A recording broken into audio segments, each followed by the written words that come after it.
السلام عليكم ورحمة الله وبركاته.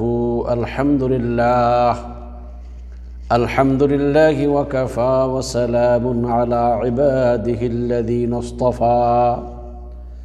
أما بعد فأعوذ بالله من الشيطان الرجيم. وما آتاكم الرسول فخذوه وما نهاكم عنه فانتهوا واتقوا الله إن الله شديد العقاب. اللهم صل على محمد وعلى آل محمد كما صليت على إبراهيم وعلى آل إبراهيم إنك حميد مجيد. اللهم بارك على محمد وعلى آل محمد كما باركت على إبراهيم وعلى آل إبراهيم إنك حميد مجيد. সম্মানিত দ্বীনী ভাই ও বোনেরা, আমি আজ আপনাদের সামনে যে বিষয়ে আলোচনা করব সেই বিষয়টি হলো মুমিনের জন্য জীবনের প্রতিটি ক্ষেত্রে রাসূলুল্লাহ সাল্লাল্লাহু আলাইহি ওয়াসাল্লামের আনুগত্য বা অনুকরণ অনুসরণ করা ওয়াজিব হওয়ার দলিলসমূহ।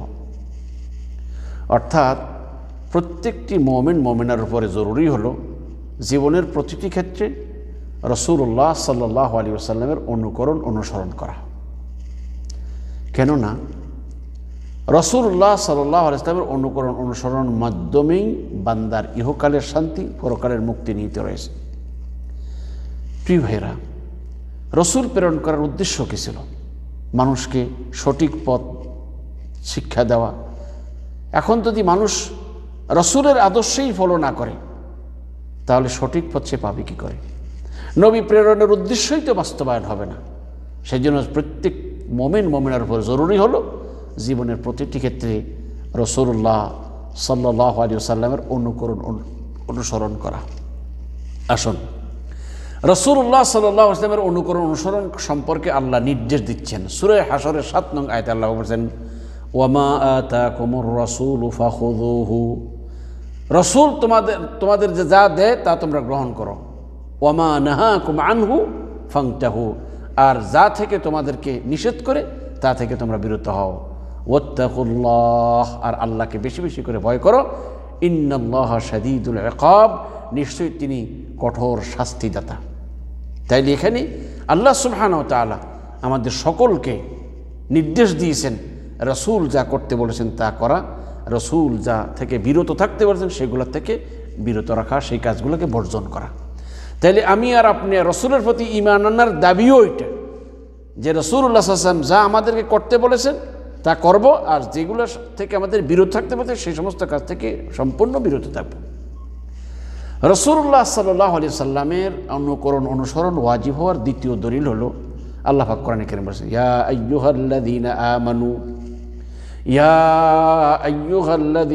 আমানু আতিউল্লাহ ওয়া রাসূলাহু ওয়া লা তাওয়াল্লাউ আনহু ওয়া আনতুম তাসমাউন। আল্লাহ সুবহানাহু এই আয়াতের মধ্যে ইয়া আইয়ুহাল্লাযীনা আমানু, হে ঈমানদারগণ, আতিউল্লাহ ওয়া রাসূলাহু, তোমরা আল্লাহ ও তার রাসূলের আনুগত্য করো, অনুকরণ অনুসরণ করো। ওয়া লা তাওয়াল্লাউ আনহু, তার থেকে মুখ ফিরিয়ে নিও না। ওয়া আনতুম তাসমাউন, তোমরা শুনছো, অর্থাৎ তোমরা জেনে শুনে তার থেকে মুখ ফিরিয়ে নিও না, তার আনুগত্য থেকে মুখ ফিরিয়ে নিও না। কারণ মুহাম্মদ সাল্লাল্লাহু আলাইহি ওয়াসাল্লামের আনুগত্যের মাধ্যমেই আল্লাহর নৈকট্য লাভ, আর মুহাম্মদ সাল্লাল্লাহু আলাইহি ওয়াসাল্লামের আনুগত্য ছেড়ে দেওয়ার মধ্যে বান্দার জন্য সর্বনাশ। এই জন্য শায়ের বলে, খেলাফে পয়গম্বর কাসেরা গুজির কে হারগিজ বমঞ্জিল না খাহাদ রসিদ। রাসূলের অনুসরণ বাদ দিয়ে রাসূলের বিরুদ্ধাচরণ যারা করবে তারা কখনোই মঞ্জিলে মকসুদে গন্তব্য পৌঁছতে পারবে না। এই মুহাম্মদ সাল্লাল্লাহু আলাইহি ওয়াসাল্লামের আনুগত্যের মূল হলো দুনিয়ায়, শেষ হলো জান্নাতে। সম্মানিত প্রিয় ভাইয়েরা, আসুন রাসূলুল্লাহ সাল্লাল্লাহু আলাইহি ওয়াসাল্লামের অনুকরণ অনুসরণ করা ওয়াজিব হওয়ার দ্বিতীয় দলিল। তৃতীয় দলিল, রাসূলুল্লাহ সাল্লাল্লাহু আলাইহি সাল্লামের অনুকরণ অনুসরণ ওয়াজিব হওয়ার তৃতীয় দলিল হলো আল্লাহ সুবহানাহু ওয়া তাআলা সূরা মুহাম্মাদের 33 নং আয়াতে বলেছেন, ইয়া আইয়ুহাল্লাযীনা আমানু ইয়া আইয়ুহাল্লাযীনা আমানু আতিউল্লাহ ওয়া আতিউর রাসূলা ওয়া লা তুবতিলু আ'মালাকুম। আল্লাহ পাক কি বলছেন? ইয়া আইয়ুহাল্লাযীনা আমানু, হে মুমিনগণ, হে ঈমানদারগণ, আতিউল্লাহ, তোমরা আল্লাহর আনুগত্য করো, ও আতিউর রাসূল, আর রাসূলের কি করো? আনুগত্য করো। ওয়ালা তুবতিলু আমালাকুম, তোমরা তোমাদের আমলকে কি করো না? বাতিল করিও না। অর্থাৎ রাসূলের আনুগত্য ব্যতীত, রাসূলের ইতাআত ব্যতীত অন্য কারোর যদি আনুগত্য, অন্য কারোর তরিকা মোতাবেক যদি ইবাদত করো, তোমাদের ইবাদত আল্লাহর কাছে কবুল হবে না। খুব ভালো করে মনে রাখতে হবে। আল্লাহ কি বলেন? ওয়ালা তুবতিলু আমালাকুম, তোমরা তোমাদের আমলকে বাতিল করিও না। তার মানে কি? রাসূলের অনুকরণ ব্যতীত, রাসূলের আনুগত্য ব্যতীত অন্য কারোর অনুকরণ অনুসরণ করে যদি আপনি যত ইবাদত করেন বা যত ইবাদতে করেন, কোনোটাই আল্লাহর কাছে কি হবে না? কবুল ও মঞ্জুর হবে না। এই মর্মে বুখারীর একটি হাদিস দেখেন, বুখারী মুসলিমের হাদিস, এটা মুসলিম শরীফ, এই হাদিসটি যেটা বলবে এটা মুসলিম শরীফের হাদিস। রাসূল সাল্লাল্লাহু আলাইহি ওয়াসাল্লাম বলেছেন, মান আমিলা আমালান লাইসা আলাইহি আমরুনা ফাহুয়া রাদ্দুন, মান আমিলা আমালান লাইসা আলাইহি আমরুনা ফাহুয়া রাদ্দুন আই মারদুদুন। রাসূল সাল্লাল্লাহু আলাইহি ওয়াসাল্লাম যদি যে ব্যক্তি আমাদের শরীয়তে এমন কোনো কাজ করলো যা আমাদের যেই কাজের জন্য আমরা নির্দেশ দেইনি, তাহলে তা প্রত্যাখ্যাত, অর্থাৎ তা গ্রহণযোগ্য হবে না। দেখুন কতবার আল্লাহ পাক কি বললেন? রাসূলের আনুগত্য না করে তোমরা আমাদের, রাসূলের আনুগত্য ছেড়ে দিয়ে তোমাদের আমলকে বাতিল করিও না। আর রাসূল সাল্লাল্লাহু আলাইহি ওয়াসাল্লাম কি বললেন? যে ব্যক্তি এমন আমল করলো যা করতে আমরা নির্দেশ দেইনি, সেই আমলটি প্রত্যাখ্যাত, অর্থাৎ গ্রহণযোগ্য নয়। তাইলে আমরা যদি রাসূলের আনুগত্য বাদ দিয়ে যত ইবাদতই করি না কেন, ইবাদতগুলো আল্লাহর কাছে কবুল হবে না। আরেকটা জিনিস দেখেন, রাসূলুল্লাহ সাল্লাল্লাহু আলাইহি ওয়াসাল্লামের বিরুদ্ধাচরণ করার দ্বারা মানুষ ফিতনার সম্মুখীন হবে, আল্লাহর আযাব তাদের উপর আসবে। আল্লাহ বলেন, ফালইয়াহযারিল্লাযীনা ইউখালিফুনা আন আমরিহি আন তুসিবাহুম ফিতনাতুন আও ইউসিবাহুম আযাবুন আলীম। অতএব যারা তার নির্দেশের বিরুদ্ধাচরণ করে তারা যেন তাদের উপর বিপর্যয় নেমে আসা অথবা যন্ত্রণাদায়ক আযাব পৌঁছার ভয় করে। তার মানে হলো যে আল্লাহ পাক সাবধান করে দিলেন, যারা রাসূলের বিরুদ্ধে করবে, বিরুদ্ধাচরণ করবে, তাদের উপরে বিপর্যয় নেমে আসতে পারে, তাদের ফিতনার সম্মুখীন হতে পারে, অথবা তাদের উপর আযাব আসতে পারে। এমনিভাবে আল্লাহ সুবহানাহু ওয়া তাআলা কোরআনে কারীমে বলেছেন, ফালা ওয়া রাব্বিকা লা ইউমিনুনা হাত্তা ইউহাক্কিমুকা ফীমা শাজারা বাইনাহুম সুম্মা লা ইয়াজিদু ফি আনফুসিহিম হারাজাম মিম্মা কাযাইতা ওয়া ইউসাল্লিমু তাসলিমা। অর্থাৎ কি? জীবনের প্রতিটি ক্ষেত্রে রাসূলুল্লাহ সাল্লাল্লাহু আলাইহি ওয়াসাল্লামকে ফয়সালাকারী হিসেবে মানতে হবে। অর্থাৎ মুমিনদের জন্য আল্লাহ এবং আল্লাহ তার রাসূল যা ফয়সালা করে দিয়েছেন সেটার উপরে মুমিনদেরকে সন্তুষ্ট থাকতে হবে।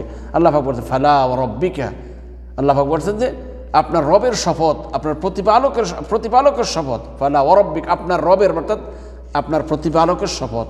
আল্লাহ নিজের শপথ করছেন, লা ইউমিনুনা হাত্তা ইউহাক্কিমুকা ফীমা শাজারা বাইনাহুম, যে তারা মুমিন হবে না যে পর্যন্ত না তারা তাদের বিবাদ, মানে ঝগড়া ফাসাদে আপনার উপর মীমাংসার ভার ন্যস্ত না করে। অর্থাৎ আপনাকে মীমাংসাকারী যতক্ষণ পর্যন্ত না মানবে ততক্ষণ তারা কি হতে পারবে না? মুমিন হতে পারবে না। এবং শুধু এতটুকু নয়, আপনাকে ফয়সালাকারী মানতে হবে, আপনার ফয়সালার প্রতি তাদেরকে সন্তুষ্ট থাকতে হবে। সুম্মা লা ইয়াজিদু ফি আনফুসিহিম হারাজাম মিম্মা কাযাইতা, অতঃপর আপনি যে ফয়সালা করবেন সেই ফয়সালার প্রতি তাদের মনে কোনো রকমের কোণঠাবোধ করবে না, অর্থাৎ তার মধ্যে কোনো রকমের কোনো সন্দেহ সংশয় বা কোনো কিছু থাকতে পারবে না। যদি এমনটা হয়, বরং তারা খুব পরিপূর্ণরূপে এটা মেনে নিবে, তাহলে সে প্রকৃত মুমিন হতে পারবে। এতে বোঝা গেল রাসূলুল্লাহ সাল্লাল্লাহু আলাইহি ওয়াসাল্লামকে যদি ফয়সালাকারী হিসেবে না মানতে পারেন, আমরা যদি না মানতে পারি, তাহলে আমরা ঈমানদার হতে পারবো না। আমাদের সকল ফয়সালার ব্যাপারে রাসূলুল্লাহ সাল্লাল্লাহু আলাইহি ওয়াসাল্লামের যে সিদ্ধান্ত সেটাই আমাদেরকে মেনে নিতে হবে, এছাড়া অন্য কোনো ইখতিয়ার থাকবে না।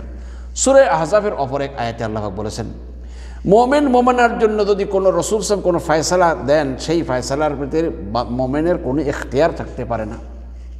আল্লাহ বলেন, ওয়ামা কানা লিমুমিনিন ওয়ালা মুমিনাতিন ওয়ামা কানা লিমুমিনিন ওয়ালা মুমিনাতিন ইযা কাদাল্লাহু রাসূলুহু আমরান আন ইয়াকুনা লাহুমুল খিয়ারাতু মিন আমরিহি আন ইয়াকুন লাহুমুল খিয়ারাতু মিন আমরিহিম ওয়া মান ইয়াসিল্লাহু ওয়া রাসূলাহু ফাকাদ দাল্লা দালালাম মুবিনা।